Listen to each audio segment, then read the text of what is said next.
Welcome back to the Dividend Diplomats YouTube channel, everybody. Lanny, Bert, the Dividend Diplomats. We're going to talk to you today about a company we have never featured on our YouTube channel before, but trust us, it probably touches a lot of your lives out there. Guys, smash that subscribe button. Give us a nice thumbs up on the channel here. We're continuing to reach all the investors, especially during this volatile time period. Hopefully, we're here to help you look for good value dividend stocks out there on that journey to financial freedom, guys.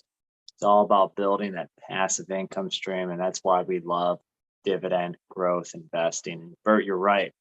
This one is very well timed and hits and touches home, a lot of homes probably. Absolutely right.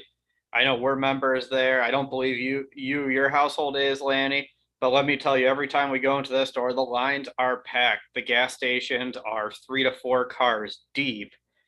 But hey, in the bills, I should say, they're not $5 bills. They're not $10 bills for the customers. They're not $20 bills. Most of the time, you are spending hundreds of dollars at a time at this company. They are just raking in the revenue from all of us consumers. If you guys don't know yet, check out the price of gas at the pump. We're almost going to hit $5 per gallon as oil prices are soaring. Obviously, look at your grocery bill. You probably noticed the price of milk, eggs, meat, you name it. Everything is up in price, some by 10, 20, 30%. And this company obviously, stands to possibly do well depending on where they stand on prices. Bert, what are you a member of? Costco, ticker symbol COST. I think that's an important point to continue touching on. A place like Costco is going to be hit by inflation. Every place is going to be hit by rising cost of inflation, but they stand the best chance to keep costs down for the consumer because of their purchasing power. They are buying things in bulk and they are selling it to you in bulk. So they have a shot to be one of the better ones to spread the costs across a lot of different products to keep them as low as possible. So you're telling me there's a chance? Yeah, you're saying there's a chance. Every dollar matters in this inflationary environment. I don't think we could say that enough. So Costco has been interesting. They've been in the news recently for different things. They've released some earnings. They released some May figures here. So we're going to talk about some of those numbers here. We're going to talk about their dividend history. And what else are we going to do with Costco, Lanny? We're going to run them through the Dividend Diplomats stock screener, where we'll talk about the 3 dividend metrics of the price to earnings ratio, the dividend payout ratio, as well as the dividend growth rate and how long they've been growing that dividend for. Notice this hat really makes me look even worse with my eyes, so apologize everybody out there. I'm sure everybody's been thinking that the entire video here, Lanny. Sure Nobody would have said anything if you didn't point it out. But yeah, Costco, I mean, they're up, over 22% over the last year, down obviously with the rest of the market here in 2022, down almost 16%. But, again, they have a nice, good program, nice, annual fee that they also receive. But they hopefully, reap the savings enough to cover the cost of membership when you're buying in bulk. And that was one of the more controversial announcements here for Costco that kind of trickled out over the last week. Looks like their top line might be getting some more revenue because it looks like 2022, there's a potential membership increase. They haven't announced anything yet, but their CFO let it slip that Costco increases their prices every 5.5 years or so, and made sure to mention the last one was in 2017. So we're bumping up right here in 2022 on that mark. So I would expect something to come. Your membership fees are going to jump at some point in 2022, most likely. Costco, they did pretty solid on the sales line. Margin was a little bit slimmer as net income came in and EPS came in right at expectations. But overall, obviously, they are a cash machine, a revenue machine. Yeah, in May, they just reported their month of May. They had 18.23 billion in sales in May, and that was up 17% compared to last May. So again, cash cow is how you described it, Lanny. I think that summarizes it right there. That sales, that's not even projecting in a potential 10-15% bump in membership fees into the future too. they got to do something that doesn't increase their bottom line, because memberships, technically, there's probably no real cost to that if you're a current member. So while they may not be able to pass on, or maybe they are passing on 100% of their cost increases on the price of each good, at least they're going to make up for it in the price of that membership. Yeah, and I thought the other thing that they talked about in a few articles that were interesting is that their membership's growing, and not just that, they're keeping members too. I thought that was the most fascinating here. We'll put the clip from the article up that shows the percentages, but they're retaining customers at a higher percentage than they have historically. So that's huge too. They're not just running these promotions to get new people in the door and then seeing them leave at the end of that expiration. They are just keeping new customers there to help guarantee. It's awesome. No, I'm sure probably a lot of that has to do with current still pandemic state. COVID cases are actually back on the rise. I know here in Collier County, we're back into a red zone. So I think people probably want to hold on to their memberships, as it probably gives them a sense of safety that they'll be able to purchase goods, and not only just purchase them, but also purchase them in bulk, so it lasts them a while, so they don't have to go outside. Excellent thought there, Lanny. So let's run them through the dividend stock screener, because we've talked about them. We talked about how their sales are crushing it, they're retaining people, but we're not just going to buy them because of that, are we, Lanny? We're going to make sure that they are an undervalued dividend stock to buy to see if they're going to get the spot on our watch list or even a spot in our dividend stock portfolios.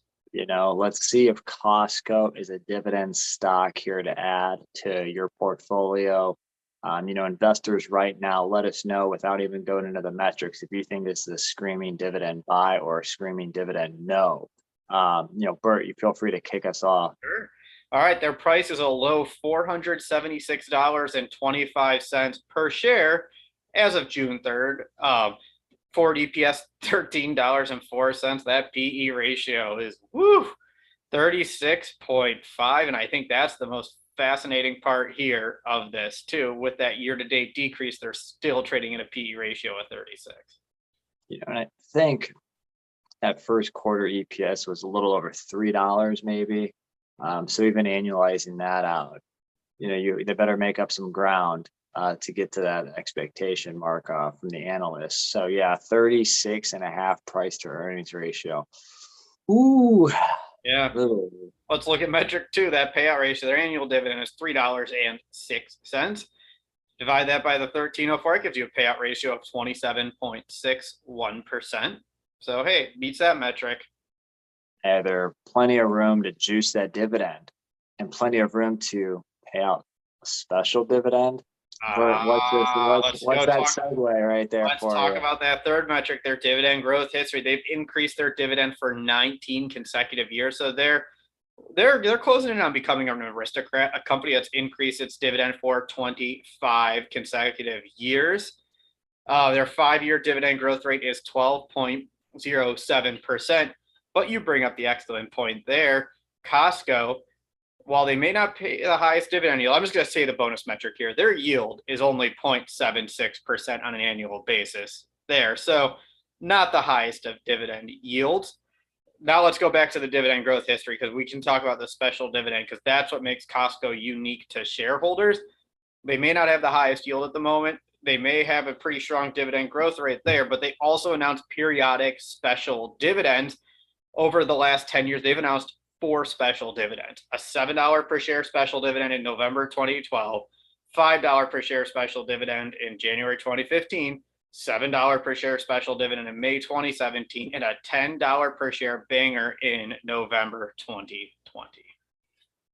I mean, one could expect either one maybe later this year or early next year. Bert, what do you think?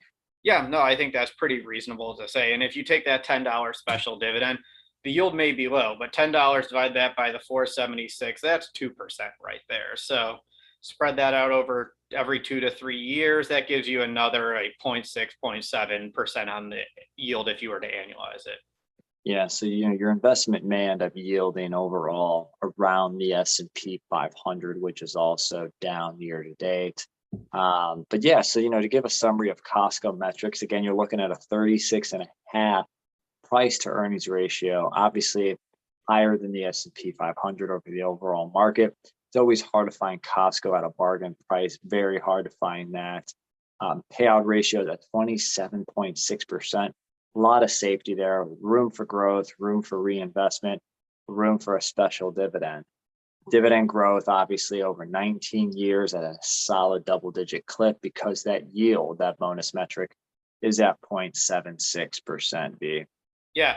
So I think an important lesson here for looking at Costco and analyzing them is this is why you always look at the numbers, you always run the stock screener, and you stick to your methodology.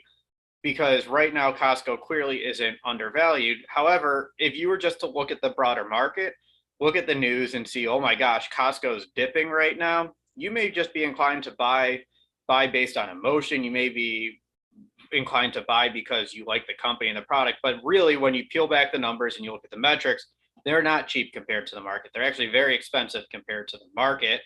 And yeah, they have a low payout ratio, but their yield is just in line with the S&P 500, even with those special dividends. So guys, let us know if you own Costco in your dividend stock portfolio here in the comments. Now, Bert, what's your take on Costco stock? Will you be buying Costco? No, it's trading too much at a premium. I mean, even though it's come down this year, still expensive. There are other great companies that are growth stocks that are trading at lower PE ratios, at least in line with the S&P 500, that represent better values, such as a Starbucks.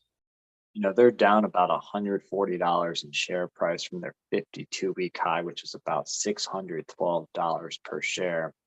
So, they're definitely down, but they're not down enough, is what Bert's saying. And what about you, Lanny?